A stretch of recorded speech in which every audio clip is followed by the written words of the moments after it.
Subscribe कीजिए royal teacher को education संबंधी न्यूज़ तुरंत पाने के कर्मचारियों को लिए। अब अगले 3 महीने मिलेगा बढ़ा हुआ वेतन। सरकार ने ईपीएफ योजना में कटौती की घोषणा को किया लागू। राजस्थान बोर्ड की परीक्षाओं का शेड्यूल जल्द होगा जारी। टोटासरा अब 7 जून तक भरने होंगे बोर्ड के सत्रांक। लॉकडाउन के कारण बढ़ रही है तिथि। आरटीई में कैसे होंगे प्रवेश। निकायों में हुए वार्डों की बढ़ोतरी से फंसा पेंच। राज्य स्तरीय चयनित सर्वश्रेष्ठ पेंटिंग को किया जाएगा सम्मानित। जी हाँ साथियों, इस वक्त की बहुत ही बड़ी खबर लेकर आए हैं आपके साथ। चलते हैं अपनी पहली खबर की ओर। तो कर्मचारियों को अब अगले 3 महीने मिलेगा बढ़ा हुआ वेतन। सरकार ने ईपीएफ योगदान में कटौती की घोषणा को किया लागू। श्रम एवं रोजगार मंत्रालय ने कर्मचारी भविष्य निधि योगदान को जुलाई तक 3 महीने के लिए 12% से घटाकर 10% करने का निर्णय लागू कर दिया है। इससे 4.3 करोड़ संगठित क्षेत्र के कर्मचारियों को बढ़ा हुआ वेतन मिलेगा और 6.5 लाख नियोक्ताओं को कोरोना वायरस संक्रमण और लॉकडाउन के बीच कुछ लिक्विडिटी की राहत मिल सकेगी। इस निर्णय से अगले 3 महीने में 6,750 करोड़ रुपए की लिक्विडिटी राहत उपलब्ध होगी।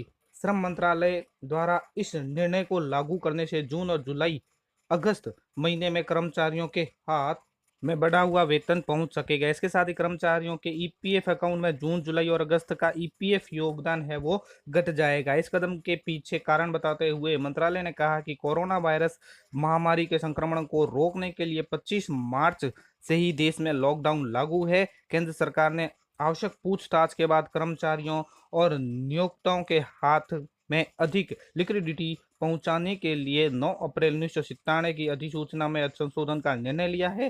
पिछले सप्ताह वित्त मंत्री सीतारमण ने आत्मनिर्भर भारत पैकेज के अंतर्गत एक बड़ी घोषणा की थी। उन्होंने कर्मचारियों के हाथ में ज्यादा वेतन पहुंचाने और नियोक्ताओं को भी बकाया पीएफ भुगतान में राहत के लिए ईपीएफ योगदान को घटाने की घोषणा की थी। वित्त मंत्री कर्मचारी और नियोक्ताओं दोनों को ही योगदान 12% से घटाकर 10% करने की घोषणा की थी। हालांकि सीपीईसी और राज्यों के पीएसयू में नियोक्ताओं का योगदान 12% ही रखा गया है। बात करें अपनी अगली खबर की, तो राज्य स्तर पर सर्वश्रेष्ठ पेंटिंग को किया जाएगा सम्मानित। पूर्व प्रधानमंत्री स्वर्गीय राजीव गांधी की पुण्यतिथि में आयोजित होगी पेंटिंग प्रतियोगिता। पूर्व प्रधानमंत्री स्वर्गीय राजीव गांधी की पुण्यतिथि में जो आगामी 21 मई को स्कूल शिक्षा विभाग की ओर से राज्य के सभी सरकारी व गैर सरकारी विद्यालयों में अध्ययनरत विद्यार्थियों के लिए कोरोना महामारी के विषय पर पेंटिंग का आयोजन किया जाएगा। प्रतियोगिता में राज्य स्तर पर श्रेष्ठ चयनित पेंटिंग को सम्मानित किया जाएगा। शिक्षा मंत्री गोविंद सिंह डोटासरा ने बताया कि इस प्रतियोगिता के अंतर्गत विद्यार्थी कोरोना महामारी विषय पर पेंटिंग तैयार कर इसके एक किनारे पर अपना नाम, कक्षा, विद्यालय का नाम अंकित कर उसे ऑनलाइन ईमेल, व्हाट्सएप के जरिए मुख्य ब्लॉक शिक्षा अधिकारी को भेजेंगे। उन्होंने बताया कि मुख्य ब्लॉक शिक्षा अधिकारी अपने ब्लॉक के विद्यार्थियों को पेंटिंग प्रतियोगिता के लिए आवश्यक निर्देश व प्रविष्टि के लिए व्हाट्सएप ग्रुप के माध्यम से उपलब्ध करवाएंगे। डोटासरा ने बताया कि मुख्य ब्लॉक शिक्षा अधिकारी कार्यालय में 21 मई साय 6 बजे तक प्राप्त 10 सर्वश्रेष्ठ प्रविष्टियों को मुख्य जिला शिक्षा अधिकारी को भिजवाना सुनिश्चित करेंगे। जिला स्तर पर समस्त ब्लॉक से प्राप्त प्रविष्टियों का परीक्षण का मुख्य जिला शिक्षा अधिकारी द्वारा किया जाएगा तथा जिले में श्रेष्ठ चयनित 10 प्रविष्टियों को राज्य स्तर के लिए निदेशालय, माध्यमिक शिक्षा निदेशालय राजस्थान बीकानेर को ईमेल आईडी अथवा इसके लिए नोडल अधिकारी अरुण कुमार शर्मा, सहायक निदेशक को व्हाट्सएप द्वारा भिजवाएंगे। राज्य स्तर पर चयनित सर्वश्रेष्ठ पेंटिंग को सम्मानित किया जाएगा। बात करें अपनी अगली खबर की, तो राजस्थान बोर्ड की परीक्षाओं का शेड्यूल होगा जल्द जारी। शिक्षा राज्य मंत्री ने की बोर्ड चेयरमैन से चर्चा। सीबीएसई परीक्षाओं का शेड्यूल जारी होने के बाद शिक्षा राज्य मंत्री गोविंद सिंह डोटासरा ने राजस्थान बोर्ड की परीक्षाओं के शेड्यूल को लेकर बोर्ड चेयरमैन से चर्चा की। उन्होंने बताया कि इस दौरान सोशल डिस्टेंसिंग के साथ परीक्षा कराने पर विचार हुआ। 12वीं की विज्ञान परीक्षाओं से इसकी शुरुआत हो सकती है। मुख्यमंत्री ने से बात कर निर्णय जल्द लिया जाएगा। उल्लेखनीय है कि मुख्यमंत्री अशोक गहलोत सीबीएसई के अनुसार परीक्षा कराने की बात कह चुके हैं। सीबीएसई परीक्षाएं 1 जुलाई से शुरू हो रही है।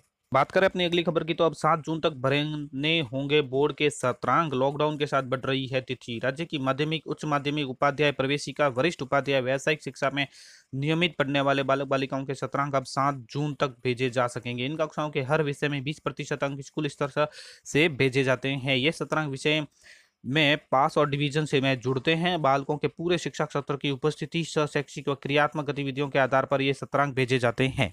प्रत्येक विद्यार्थी के सत्रांक स्कूल स्तर से बोर्ड को ऑनलाइन भेजने होते हैं। लॉकडाउन के चलते तिथि बढ़ाई जा रही है। पहले अजमेर बोर्ड द्वारा तिथि बढ़ाकर 20 अप्रैल के बाद 8 मई की गई थी। अब लॉकडाउन अवधि 31 मई तक बढ़ने के कारण सत्रांक भेजने की तिथि 7 जून की गई है।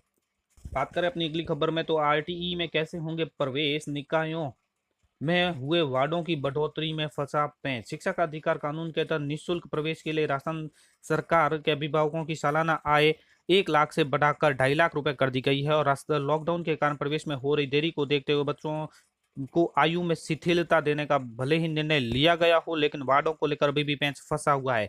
शिक्षा विभाग तय नहीं कर पा रहा है कि प्रवेश के लिए नगर निगम और नगर पालिकाओं में कैचमेंट एरिया पुराने वार्डों को माना जाए या नए वार्डों को। प्रदेश में कई निकाय ऐसे हैं जहां वार्डों की बढ़ोतरी हुई तो कई नई ग्राम पंचायतें भी बनाई गई है।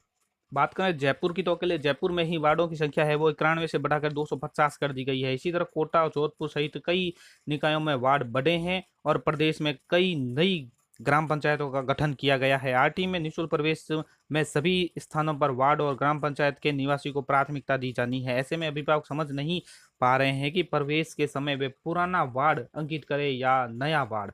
शिक्षा विभाग की तरफ से अभी तक इस संबंध में कोई स्पष्ट गाइडलाइन नहीं जारी की गई है। इससे बड़ी परेशानी यह है कि अगर सरकार ने नए वार्डों के हिसाब से प्रवेश तय किया तो इसमें गफलत की स्थिति बन जाएगी, क्योंकि अभी अधिकांश अभिभावकों को ना तो यह पता है कि उनका नया वार्ड कौन सा है, न ही निजी स्कूलों ने आरटी पोर्टल अपने वार्ड में संशोधन किया है। आरटी पोर्टल पर निजी स्कूलों का पुराना वार्ड ही नंबर ही दर्शाया जा रहा है। स्कूल शिक्षा परिवार के अनिल शर्मा का कहना है कि सरकार को निजी स्कूल और अभिभावकों के बीच वार्डों के नंबर को लेकर उत्पन्न हुई असमंजस की स्थिति को जल्द से जल्द दूर करना चाहिए। तो साथियों, ये थी आज की बड़ी खबर। वीडियो अच्छी लगे हो तो जरूर लाइक, शेयर और सब्सक्राइब कीजिए। पास में आने वाले घंटी के बटन को जरूर दबाएं एजुकेशन संबंधी न्यूज़ तुरंत पाने के लिए।